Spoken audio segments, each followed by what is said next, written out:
Python प्रोग्रामिङको beginner level ट्युटोरियलमा यहाँहरूको स्वागत छ।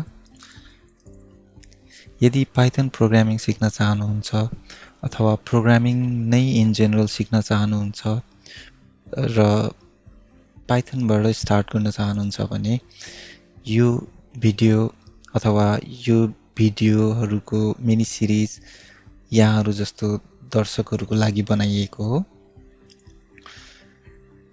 अब यो पहिलो भिडियोमा चाहिँ हामी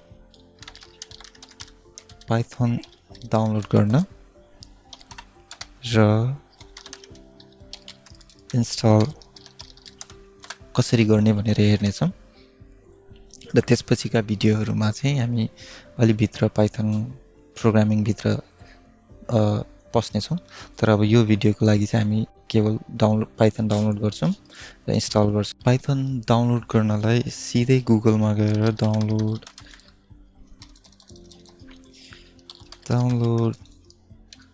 पाइथन पाइथनमा पनि पाइथनका दुईवटा मेजर भर्सनहरू छन्, पाइथन 2 र पाइथन 3। पाइथन 2 चाहिँ आजको दिनमा अब अलि अप्रचलित नै भइसक्यो। बिस्तारै पाइथन 2 बाट सबै कुरा पाइथन 3 मा मुभ भइरहेको भएर हामी चाहिँ पाइथन 3 डाउनलोड गर्न जाँदैछौँ। हुन त अझै पनि पाइथन 2 धेरै ठाउँमा छन्, धेरै सर्भरहरूले अझै पनि पाइथन 2 नै युज गर्छन्। अब जस्तो म्याकमा र लिनक्समा जसम्म मलाई लाग्छ आइफोनहरूले पनि पाइथन 2 नै युज गरिरहेछ अझै पनि। तर अब त्यो बिस्तारै पाइथनले चाहिँ पाइथन 2 लाई हटाएर पाइथन 3 मा जाने कुरा गरिरहेछन्। त्यही भएर हामी चाहिँ पाइथन 3 बाटै सुरु गर्नेछौँ। अब डाउनलोड पाइथन 3 भनेर गुगल गर्दाखेरि सायद फर्स्ट लिङ्क यहाँहरूलाई पनि त्यही नै हुनेछ। मेरो लागि यो फर्स्ट लिङ्क हो। अब यो लिङ्क म भिडियो डिस्क्रिप्सनमा पनि पोस्ट गर्नेछु। तर यो पाइथनको आधिकारिक वेबसाइटको डाउनलोड लिङ्क हो, त्यहाँ क्लिक गर्ने। अब यो लिङ्क याद गर्नु पर्दैन, म भिडियो डिस्क्रिप्सनमा पोस्ट गर्नेछु। अब म चाहिँ विन्डोज मेसिनमा भएको भएर म यो बटन क्लिक गरेर डाउनलोड गर्न जाँदैछु, डाउनलोड पाइथन 3.7.4 भनेर। यदि यहाँ लिनक्समा हुनुहुन्छ भने यहाँ क्लिक गरेर, अथवा म्याक अपरेटिङ सिस्टम और एप्पलमा हुनुहुन्छ भने यहाँ क्लिक गरेर डाउनलोड गर्न सक्नुहुनेछ। म चाहिँ विन्डोजमा भएको भएर यहाँ क्लिक गरेर डाउनलोड गर्न जाँदैछु। अब यहाँ डाउनलोड स्टार्ट भएको छ, डाउनलोड सकि पनि सक्यो। एकचोटि यो इन्स्टलेसन फाइल हो, एक्जिक्युटेबल फर्म। यसलाई क्लिक गरेर इन्स्टल गर्नु छ। अब एकचोटि डाउनलोड भइसकेपछि यहीँ क्लिक गरेर इन्स्टल गर्दा नि भयो, अथवा डाउनलोड फोल्डरमा गएर त्यहाँबाट अब एकचोटि पाइथनको इन्स्टलेसन फाइल डाउनलोड भइसकेपछि यहाँ विन्डोजको डाउनलोड फोल्डरमा गएर यो इन्स्टलेसन फाइल हुनेछ .exe भनेको एक्जिक्युटेबल। सो त्यहाँ गएर त्यसलाई रन गर्ने, त्यो फाइललाई। त्यसले हाम्रो इन्स्टलेसन प्रोसेस स्टार्ट हुनेछ। अनि अब यहाँ जुन पहिलो डायलग बक्स एउटा यो विन्डो आउनेछ, त्यहाँ चाहिँ यहाँ ध्यान दिनुपर्ने कुरा, यो एड पाइथन 3.7 टु पाथ भनेर यो चेक गरेको छैन। यो चाहिँ चेक गर्नु नबिर्सिनु होला।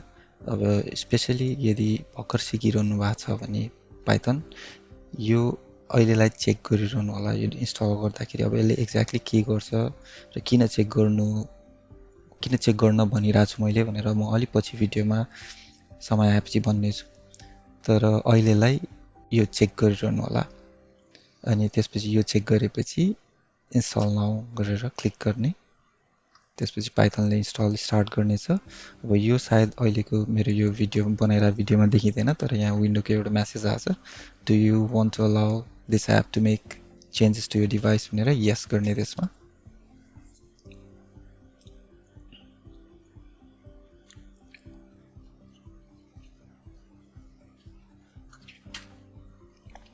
Setup was successful, Python install भयो भन्न खोजेको बेसिकली।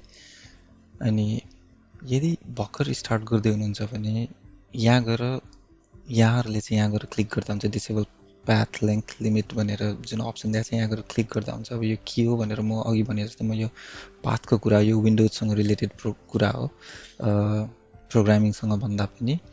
सो यो म पछि कुरा गर्ने छु। यहाँहरूले चाहिँ यहाँ गएर क्लिक गर्दा हुन्छ, म चाहिँ अहिले गर्दिनँ यो। अहिले म यो क्लोज गरिदिन्छु अब। अनि विन्डोज 10मा हुनुहुन्छ भने यहाँ सर्चमा गएर पाइथन भनेर सर्च गर्ने, अथवा विन्डोज बाहेक अरू केहीमा हुनुहुन्छ भने यहाँ इन्स्टल प्रोग्राममा गएर पाइथन भनेर खोज्ने हाम्रो प्रोग्राम पाइथन 3.7 भनेर यहाँ देखाइरहेछ। अनि हामीलाई चाहिने चाहिँ यो आइडल भन्ने आइडियली यसमा प्रोग्राम गर्ने छ हामीले मोस्टली। सो यसलाई म अब गएर मेरो पिन टु टास्क बार गरेर मेरो टास्क बारमा पिन गर्नेछु। त्यो यहाँ आइसक्यो मेरो टास्क बारमा। सो अब म यहाँ क्लिक गरेर पाइथन ओपन गर्न जाँदैछु।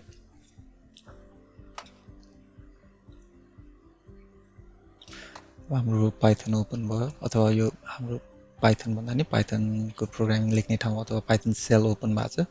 यो हाम्रो पाइथन सेल र हामी मोस्ट अफ द टाइम यही सेल युज गर्नेछौँ हाम्रो पाइथन प्रोग्रामिङको लागि।